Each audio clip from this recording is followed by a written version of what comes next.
Welcome to the GMS Magazine vidcast if you're watching this in YouTube, podcast if you're listening to this, everywhere pretty much, because I think this is absolutely everywhere. This is the RPG interview room, and I am not with Chris today because Chris has released today his Kickstarter, of which I will talk to you about in Twitter for a long, long time from now on until it's over, because Chris is my friend and I love him, and the Kickstarter looks absolutely fantastic.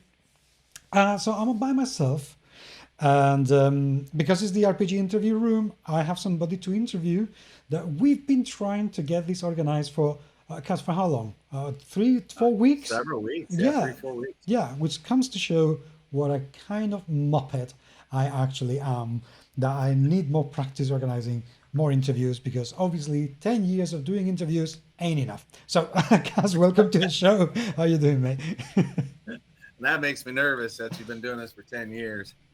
Yeah, but you know what? The fact that you didn't know that makes me nervous, because that means that you haven't heard from me or about me, and that is my fault. I need to become more No, you're pop. I fine. need to become popular again. You know, it's a funny thing, because when I started the podcast, and this is we're talking now 2011, when I did my first episodes, it was way easier to become popular and relevant within the podcast arena, both in board games and role playing games, because even though we thought there were a lot of us, there weren't really that many, Hmm. really. And when I had to stop in 2016 and 15, because I had another business that would not allow me for any time, I had a 2.5 years break. When I came back, it was like everything had Yeah. completely blown away. It was incredible. So now, for people have so much to listen to, Mhm. that it's very difficult to reach them. It's very hard. I mean, I Yeah, still have an awful lot of absolutely. downloads, but not anywhere near as much as I used to. I don't go any over 1,000 downloads anymore. Before it used to be considerably more. Anyway, why am I telling you your life, my life? This is ridiculous. Welcome to the show. Um, Well, thank you. Thanks for having us. okay, you're here because you are going to produce what, from the start, looks as an absolutely beautiful piece of work. Thank you. But what is curious about this is that your Twitter account, that is how we've been communicating up until now, doesn't have anything to do with written role playing games. I mean, you have Tom War Guardian miniatures, which is like, Right. what are you doing? Why? Well, I mean, I started the company out uh, making miniatures. That's how we started. So we've been doing that for now going on 5 years. And this has always been a dream of mine to write a book and my own Dungeons and Dragons book and adventure and campaign. And it was an appropriate time. My wife's like, "Yeah, go make your dreams come true." And I was like, "Great. Do you know how much it costs?" And she's like, "No." I was like, "And don't ask." Because this is not a cheap adventure, by no means. But it was one of my goals. It was one of my dreams and my goals.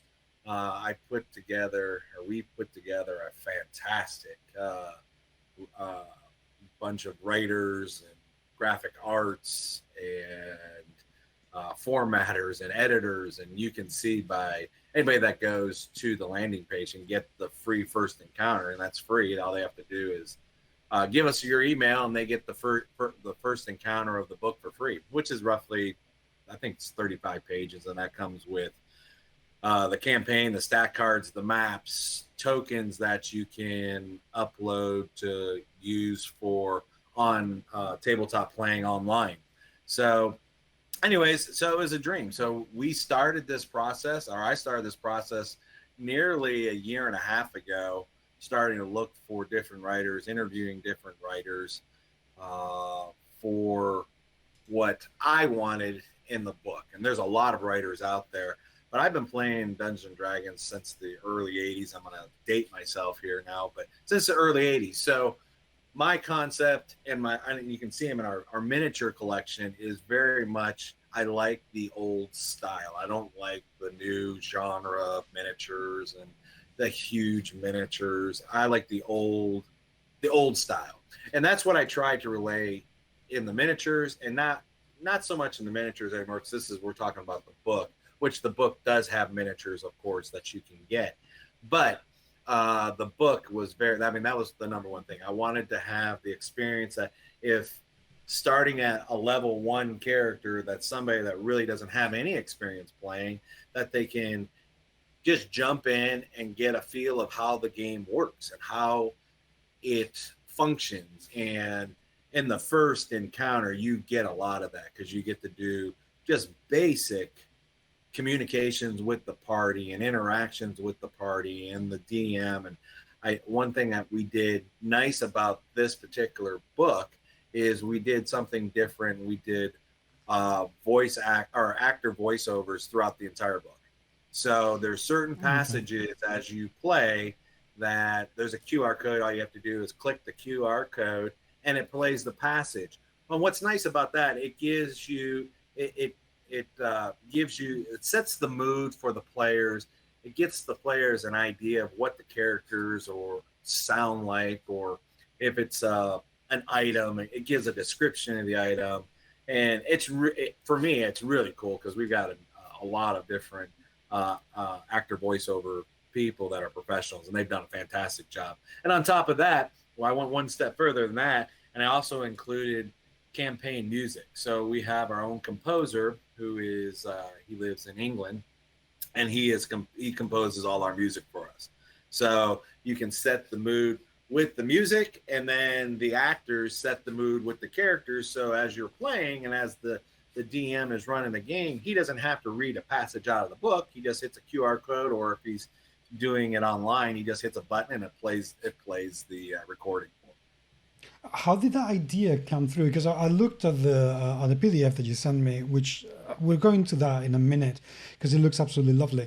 But I saw the QR codes and I thought, okay, this is new. I really haven't seen this before. Yeah, how did the idea come something across? that I've seen out there, No. but I have used it. How it came about is I do it when I DM for people that I play with. So, and I just do the voice actors, the voices. And is it good? Probably not. But it was a great idea compared to everything else out there. And there's a lot of 5e books out there. There's a lot of Dungeons & Dragons books out there. Some are popular, some aren't. But I wanted to make mine unique. And one of the things I thought of is what's not out there is having voice actors do the parts of the characters or the description of the scene. So it gives the feel for the party, so they can really dive into the campaign and get a feel for them playing their character in the game. That, I think it's absolutely inspired. Will people be able to do the same or something similar for sound effects and the music? Because that is something, personally, the voice, okay, it's a very good thing to have for those people who don't want to interpret, or they don't want to read aloud. Just to have it there is it's a good break for the GM. While these people are talking and saying things, you can be rearranging the minis or dice or whatever it is that you have to do. But one of the things that I find, I like to play with sound effects, and it is very hard, if you need a swarm of bees or wasps or something similar to be able to find it. Will you have something similar for the sound effects that could be appropriate for each scene? We haven't done, to answer your question, we don't have any sound effects now. Okay. We don't have any sound effects. We're hoping Shard tabletop online. Anybody that pledges gets a free online game through Shard tabletop. They can go and play the game and run it through them. It doesn't cost anything. It's just free. So no matter what the pledge level is, they get it for free. So for us, we rely on the online or the tabletop version to have those sound effects that they can load in if they need it. Now, in the music, like there's a tavern, the Tavern's Bane Freighter does have a music clip that will play the music for you, and you can just keep rolling it so it plays it through the entire encounter. But like sea splashes, because the encounter starts off and the party starts off on a ship. So the sea sound effects there, we don't have those, unfortunately. We just hope that the online version, if you're playing online, we'll bring it over. If not, then the DM will have to Improvise something. Exactly. Well, that's why they are the DM. They're bloody job. Exactly. We're making the DM's job a little bit easier, so they don't have to read all the passages. Yeah, no, I really think that is absolutely inspiring. So, what is the adventure all about? I mean, what is the plot hook that you have for this Sure. adventure? Well, I'm not going to tell you everything, No. but the book, when it's going to be roughly around 450 pages. It's called The Curse of the Usurper. Essentially, the clan where the party has to get to is an abandoned underground city mine called Shekel. The dwarven clan dug too deep in the ground, uncovered the Numidian stone, which essentially is a dark black stone that essentially the king at the time, which his name is King Casimir, centuries ago, gives birth to an heir, a male heir, but that male heir is actually the Numidian stone who transposed himself into a human. And then over time, he overthrows his father. The father agrees to the Numidian stone to lock the entire clan in the mines, and everybody that is part of the clan is cursed. So when they die, they transport back to the mines and are servants of the usurper. Now, not everybody stay in the mines. There are kinfolk out there that got away, and through the generations, they've got away. The hook is the party is escorting Boromir to Port Havadar to try to find out how to solve the curse. And in their travels, I'm trying to not give too much away. In their travels, they have to protect Boromir from a number of elements. If Boromir dies, he is the last of the lineage. If he dies without passing the curse on, the usurper gets out of the city, out of the mines, and then unleashes his darkness on the world.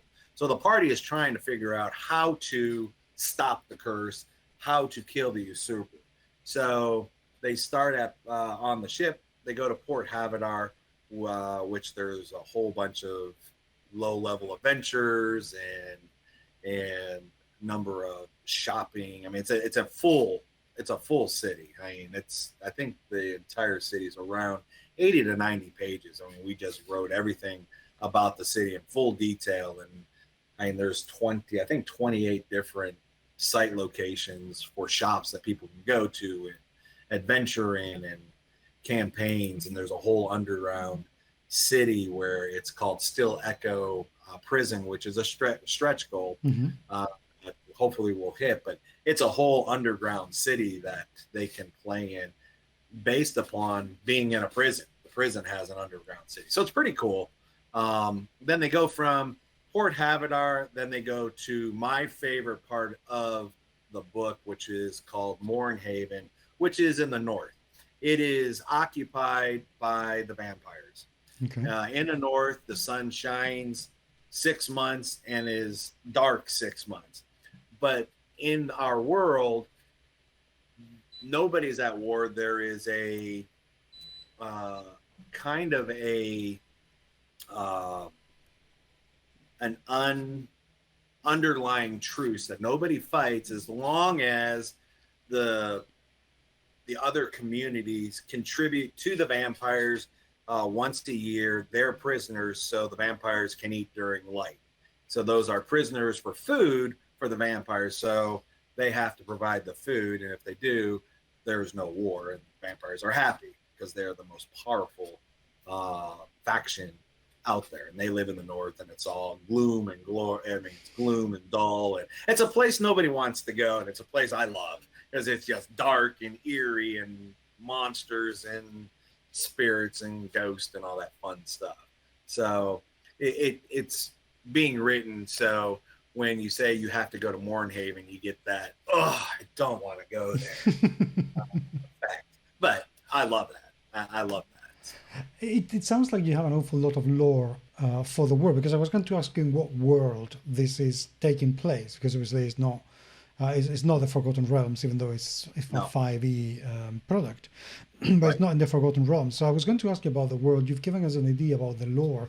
But my question that I have for you is, considering how much setting you have already written and obviously in your mind as well, why have you decided to release it inside an adventure instead of doing, the core book with all the lore settings, all the information, and then the adventure separately? Right. My thoughts are is people get kind of bored reading about lore. There's nothing to play in lore. There's not a campaign. It's just tells you about the world. Mhm. So my thoughts are is let's do a campaign. Let's get an adventure out there. We will include the backstory. We'll include the history of the world per se, like you said, the lore. And then my thoughts are just later on we'll release an addendum or something that will also incorporate everything in, because our plans are not just to write one book. I mean, we've signed on to write book 2 and 3 Okay. with our author, so we've already have plans to write book 2 and 3. So this will be an ongoing campaign. Now, will it go from this campaign to another campaign, or will we start a brand new campaign, or will we do a prequel leading up to where we're at currently? We haven't decided that yet. I have an idea what I want to do, but I don't want to share that yet. No, that's. Hey, I need an excuse to bring you back. So you tell me everything now. What do I do with you? So, that would be. So that's essentially why. I mean, there's going to be some lore in the book. There'll be detailed maps of Port Havadar, which is the main port city or capital, and then Mornhaven, which is the vampire city. That there'll be a map there too, which I wanted to. One of the things that in this book is I wanted to make sure people had enough to do in the city, such as Port Havadar, that they could adventure and they can go to different shops and intermingle with the different vast amounts of characters, and then try to find out what they need to do next. All they know is when they go on the ship is that they have to see a mage. They find out that they have to see a mage in Port Havadar, but they don't know how to find the mage and they don't know where he's at. They have that's one of the things they have to do. To solve the mystery, they have to collect 3 items. They're 3 keys, and the 3 keys are they're going to be part of the STL collection that you can print it out and have a game prop that has the game that has the keys. So as you're playing, you can hand the party, all right, well, you found the first key. There's the first key. When they find the second key, it fits into the first key. When you find the third key, it fits on top of, and with all 3, it makes the set. And that's what they need to find to get into the Mines of Shigel. I'm sorry. That's what they need to find to get in there. That sounds. I like the idea of the prop, fitting together, so something physical to collect. Yeah. I think that is I like absolutely props brilliant. too, and I mean I'm very much about trying to maintain the people that I DM for, to maintain them that they're always engaged and they're wondering, well, what's next? And when the session ends and we're not done or we have completed that particular encounter, I want them thinking, oh, that was really cool. I want to know I want to come back to see what's next on the plate. Exactly. I love the sound of that. Tell me a little bit about the writers, because obviously in this encounter you are featured in it, but we also have Dillon Olney and Knowles. Who are they? How did you find them? Yep. Dillon Olney I found through friends of mine, actually. I interviewed quite a few people, and during the interview process, I was trying to get a feel on how and what the writers were thinking or how they write. I mean, I knew how they wrote, but I wanted to make sure they were on the same page as me. Like I said, we're starting at a level 1 character. Nobody likes really running a level 1 character because it's boring. However, I wanted to start the campaign where if somebody's never played and just wants to step on, they can do that, and they're not starting at level 5 or level 7. They can start at level 1 and get their experience through. So I wanted to make sure, talking with the different writers, that they had the same philosophies that I did, and they were going to essentially write like the old style Dungeons and Dragons campaign. When you started a level 1 character, they very much guided and helped the character or the PC or the players through those initial levels until they got some experience under the belt. And I wanted to do the same thing. So Dillon, what came from a friend of mine, and he lives one state away from me, about a 2.5 hour drive. So he's pretty close. So we talked, and I read some of his books that he's done, and that's how it came about. Chris Knowles, he is our formatter. He is, oh my God, unbelievable. He does all the formatting of the books and puts all the pictures in the nice places. I mean, he does incredible. He does. And Chris came to me from Dillon, and that's how Chris came to me. And then we have one other writer, and that was Cameron. Cameron wrote all the starting pre-generated characters. So in the book, if you pledge the super essential pledge level, you get 6 pre-generated characters with full backstories. They're voiceover acted. They're actor voiceovered, and all their stat sheets. So they're already generated, and on top of that, there's 6 matching figures that go along with the character. So if you don't want to roll up your own character, you can pick one of them, and you get a miniature that matches the character. I love the sound of that, I have to say. And I'm really glad that with your experience doing minis, this is something that can happen, because it's really hard, even though, you know, platforms like Hero Forge do a great job of allowing you to create okayly detailed minis that are very customizable, but it's very difficult to get something that's designed for something that really fits with the look and feel, with the whole, you know, I don't know what the word to use in Spanish. I would say the whole visual language of the adventure, the whole cohesion. Absolutely. Of the adventure. So and then, that's you know, brilliant. saying that's when the characters, I mean, I had Cameron write the starting. Me and him got together. I told him what I basically wanted, and he just wrote the story. He wrote the backstories for all of them. And I don't know if you've read them yet, but they're really cool. But when they were done and then they were edited, I then gave those backstories directly to our sculptors. And we have fantastic sculptors: Jason Weavy, Bobby Jackson, Christine Van Patten, Glenn Harris are the main. Oh, and Christopher Lewis, which you may have known those names because Reaper also uses the same sculptors, and we're honored that we get to use the same sculptors, and they agreed to work with us. And this is going back 5 years. So, anyways, I gave them the backstories, and then they created the miniature to match the backstory. So it wasn't the other way around. I created a miniature and then created the backstory. I did the backstory first, so the artist or the sculptors knew, okay, this is what I need to curtail the miniature towards. And that's the same way with the miniatures as the miniatures in the book. And there's a lot of campaign monster miniatures that we introduce. Some are just generic, and those are in the player handbooks. But there's a lot of monsters and such that we've created in the book that will have their own stat cards and their own miniatures that go along to play it. I love that. That is such a very, very cool detail. Absolutely love it. You've mentioned that Dillon is doing the layout, which is, I have to say, absolutely gorgeous. I mean, no, Chris is doing the layout. Chris, Chris, absolutely gorgeous. I mean, the fact that he's left separation between paragraphs is something that people forget to do so often. And for people like myself with, you know, dyslexia, separating the paragraphs is imperative. Otherwise, the whole page becomes so muddled, so muddled. So that is absolutely brilliant. But also the artwork, that's stunning. Thank you. Who are your artists? Oh boy, we have. Wow, how many do I have? 1, 2, 3. We have 8 different artists that all specialize in something.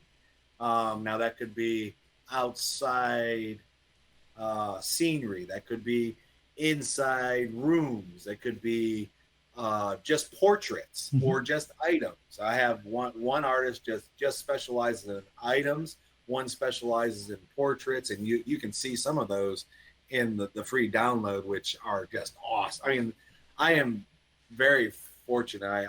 I say that I found a pot of gold with these individuals. And again, we started this a year and a half ago. So going through all the different graphic artists and artists that are out there, and there's thousands and thousands of them, and reviewing their artwork and having them send samples to us to review. And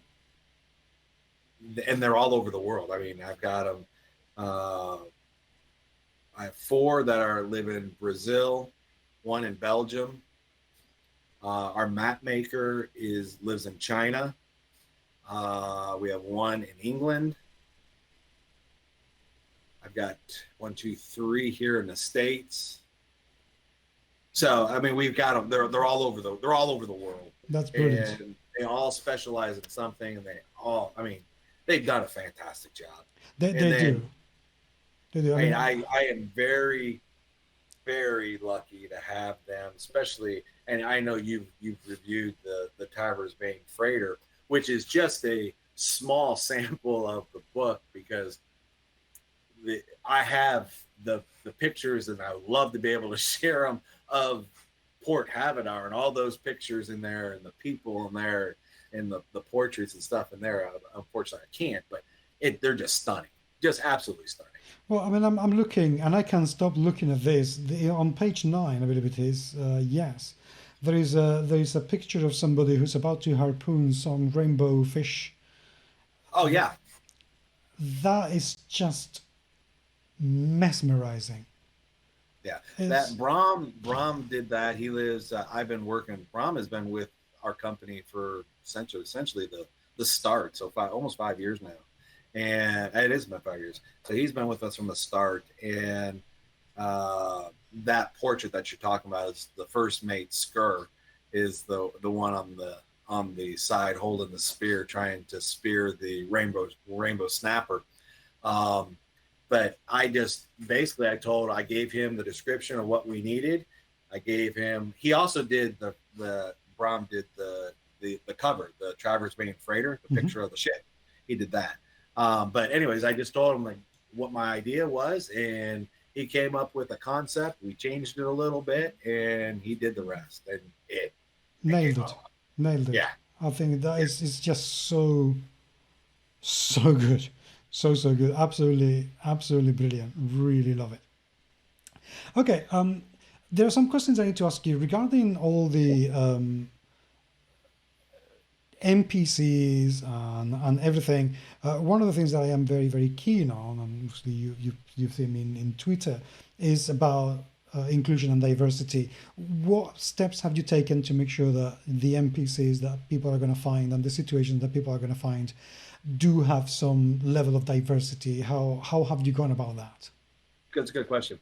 We have a lady, her name, we have a lady that does nothing but does statistics. She knows if you're level 1, she can run the statistics based upon the NPC that they may have to encounter. And she can run the statistics so a character is not overpowered, or the party's not overpowered, or it gets wiped out.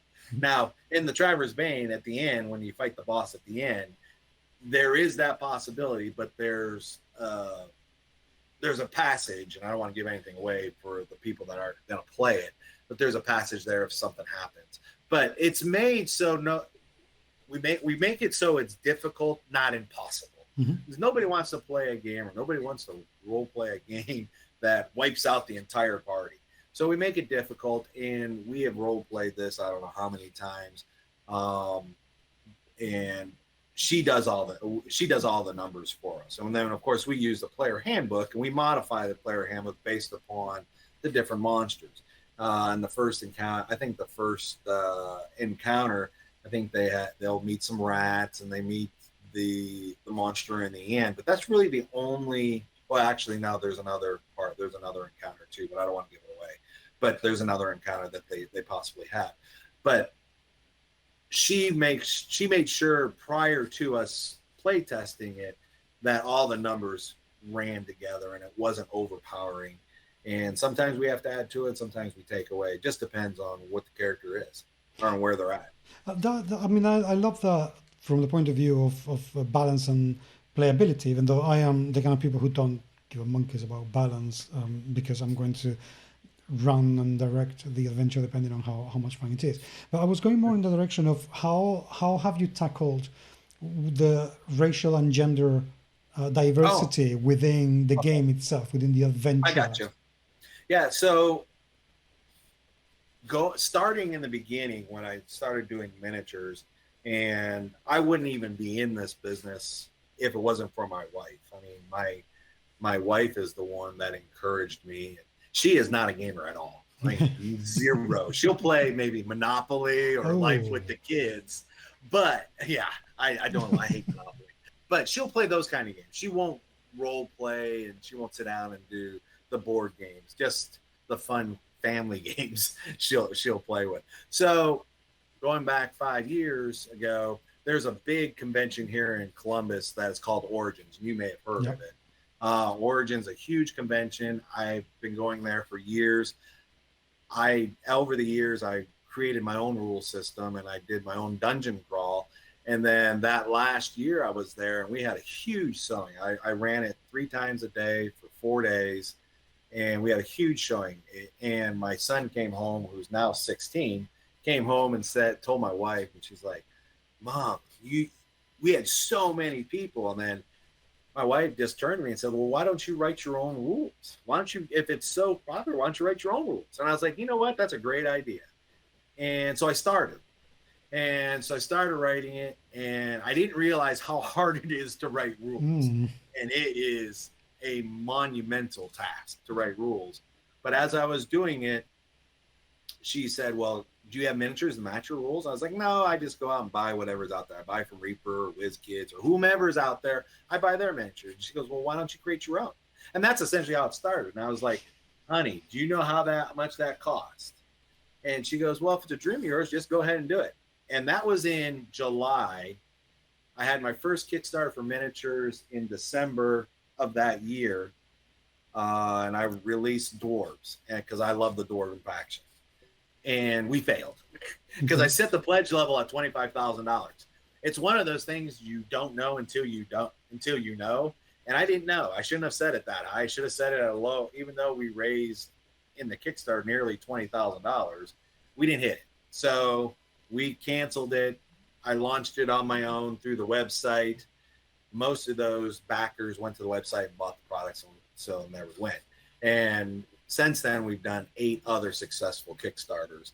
But that's essentially how the miniature started. So in that process, and it goes back to what you asked me, my wife, who owns a mental health facility here in town, made sure and always said, hey, you need to be gender friendly. You need to have a female faction. You need to have maybe a gay and lesbian faction. You need to have dwarves. You need to have the females that are playing these have the same stats or have nearly the same stats as the men, because it's not fair. And I totally agreed with her. The second faction we released were vampires, and it's an all-female faction of vampires who the males are the slaves to the female. So there's a queen, and then everybody below her, which the important characters are females, and then the warriors are the males who are enslaved to the queen and follow the queen.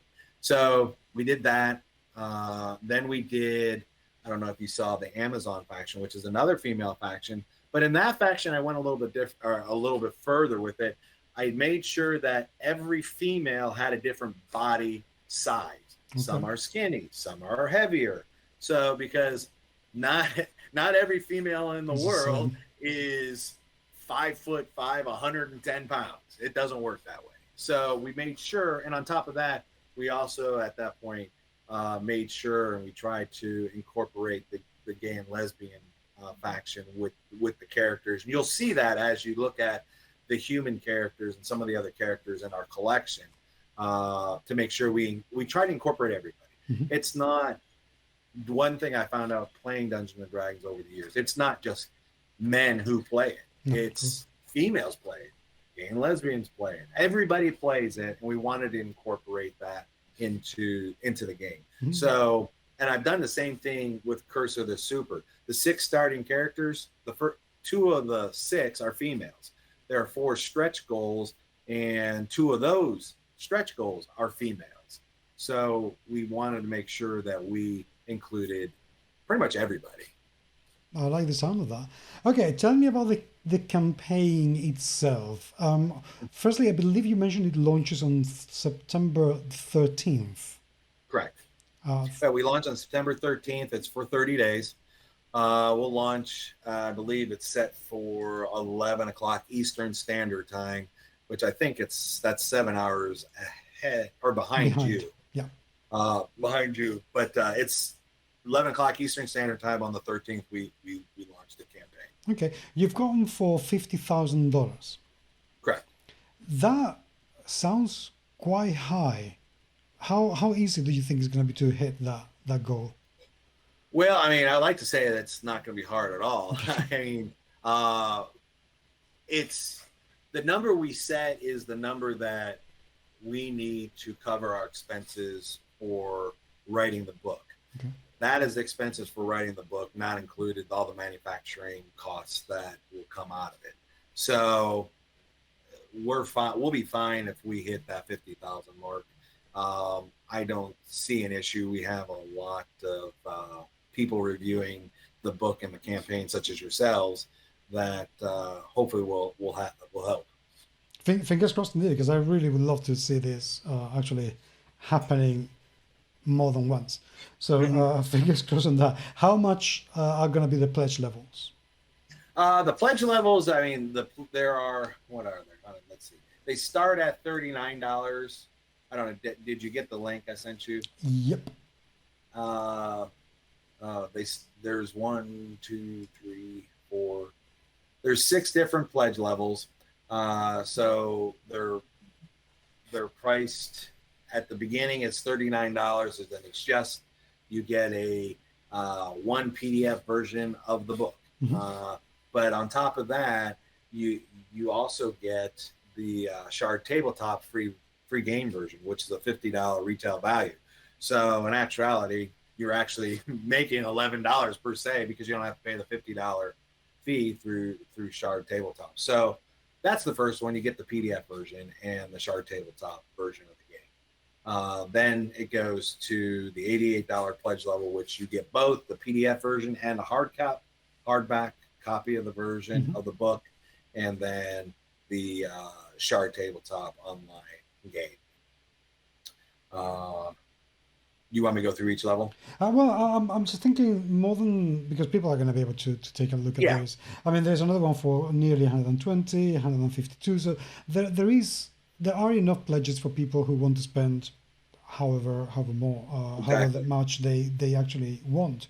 So that's pretty good. I like that. How did you decide on these prices? Because I can imagine an awful lot of people saying $88 sounds like a lot for an adventure, but you're giving them an awful lot.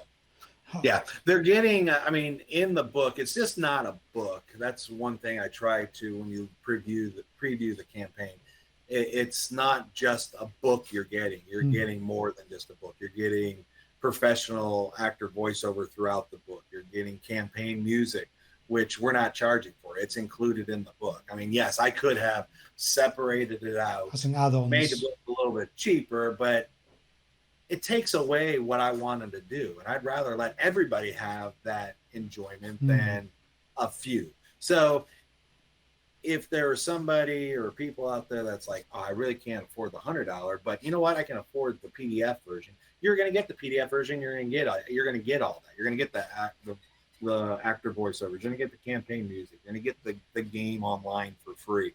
So how I came about it, or how we came about it, is I knew the number of different items and when you go through it, there's a lot when you get down to the bottom of what people can get.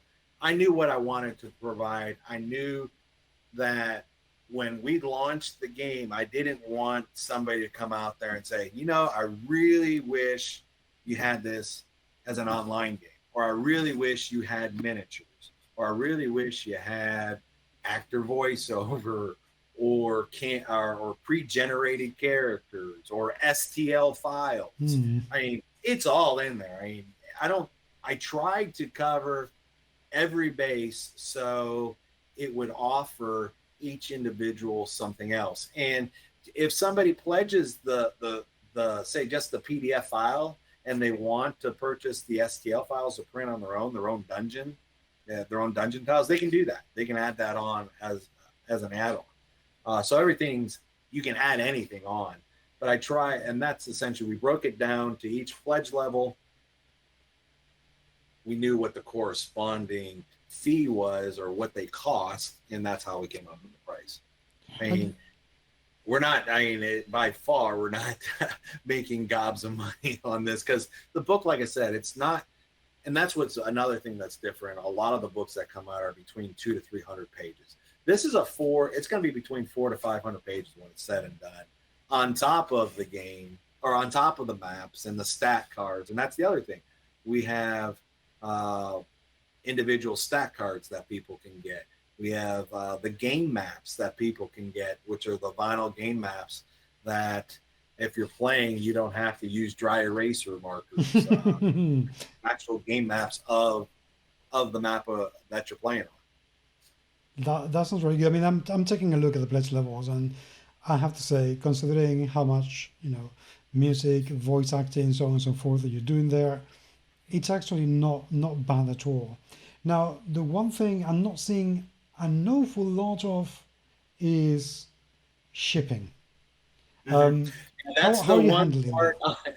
Yeah, that's when we started. That's the one banner that there's two banners not completed yet, and that is the fulfillment and the shipping. So let's start with fulfillment first. Fulfillment is projected. We originally had a year from this December to start fulfilling in December of 23.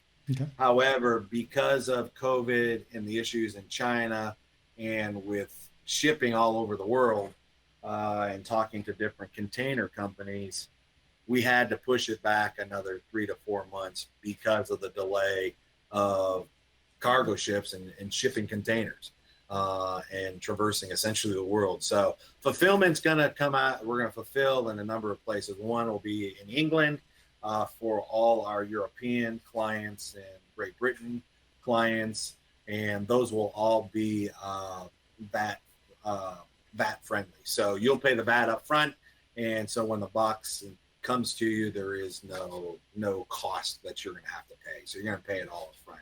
Same way here in the States, we'll fulfill here in the States. We don't have a VAT tax. We pay sales tax here. But that's the same way here in the States. We will fulfill here in the States and mail here in the States. That is very good, because I'm taking a look at the amount of information that you're having here, and you do mention for the EU. You mentioned the unfortunately that I put that in there. There's a brief breakdown. That isn't the actual. That's not the spreadsheet. The spreadsheet's much larger. Chris just hasn't finished it yet. So, but it is EU friendly. It'll be EU and Great Britain. Okay, now that is very good, because one of the for me one of the issues that I have is that whenever I back a project, especially one that I may want to back for $150, and then there's another $30 on top of that, is that we get charged a 21% on the cost of the project plus the shipping. So I end up paying 21% on maybe $200, because 150 was the product, 50 is the thing. So I end up paying another $50 on top of that nearly, which is a bit. Yeah. So I have to be very careful what I back nowadays, because otherwise it just hurts. And that, from our miniature side, that's one of the big issues I have on the miniature side, because we are not the size of WizKids or Reaper. We don't sell millions of miniatures. Yeah. So when we do sell our miniatures to our European clients, unfortunately, they have to pay that VAT tax. And it's not fair, but there's no way around it. There's just no way around it. No, there used to be ways around them, and that's why now there are no more ways around it. You know, people were using They it. want their money. Well, and you pay, and the other thing is you pay the VAT on the shipping too. You don't just pay it on the product; you add the shipping on top of it. Correct. Which I don't feel that's fair, because you and I aren't making the money on shipping. UPS or whomever is. And yet there we go. But I mean, it goes even further, because books in Spain are taxed at a 4%. Yeah. But if they come from abroad, they are taxed at a 21%. Right. Which is a bit. Why am I paying 16% more than I have to for this, for goodness sake? Yeah. And and that's not the first time I heard that. I've heard that a lot. Yeah, it's. So in this particular campaign, that's why we have a fulfillment house in Great Britain that will do all the fulfilling for European clients and also Great Britain clients. And that also includes Norway, Sweden, and Finland. Anywhere in the continent, basically. Anywhere, yeah. Exactly. That's very, very good. How long is the campaign for? 30 days? 30 days. It ends on the 13th of October. And then we'll take a break for probably 2-3 weeks and get ready on the back end, get the back end ready, and then that'll run probably for another 60 days after that. Okay. And then we will accept late pledges. Okay. I am going to make a kind of a bet, and I am going to say that you're going to unlock at least all the way to the gnome sorcerer. I gotta look at that. Which is 150k. 150k. Gotcha. Yes. And I reckon you're gonna get in the region of 1,700 backers. That's a good number. Yeah. I like that number. For our first book, because this is, like I say, it's our first adventure into this side of the hobby world. I mean, yes, I own a company. It's a job, but it's really not a job. It's my hobby. I love it. Mm-hmm. I could do this 100% of the time, every day of the week. I can't, because we're not that profitable. But and my wife has a business, so I have to help her. But I love this. If I could do this every day for the rest of my life, I think I would. I just love it. It's fun. Well, let's hope that you make enough money that it will allow you to do that for the rest of your life. That would be amazing. Yeah, and like you said, as long as we've signed on for book 2 and book 3. So we just got to make sure book 1 succeeds, and then we go to book 2 and 3. And then we grow our audience from there, because it's not going to happen overnight. I'm not going to get 10,000 pledges. I know I'm not, and I don't expect it. But 150. I like that number. That's a good number. Good. Well, let's aim for that. Cass, thank you. Seriously, very much indeed for coming today. I'm very much looking forward to the success of the campaign. I think it's going to be absolutely amazing, and I look forward to seeing book 2 and book 3 as well. I appreciate you having us, and if you need anything, please reach out to us anytime. Thank you very much indeed. Take care. Thank you.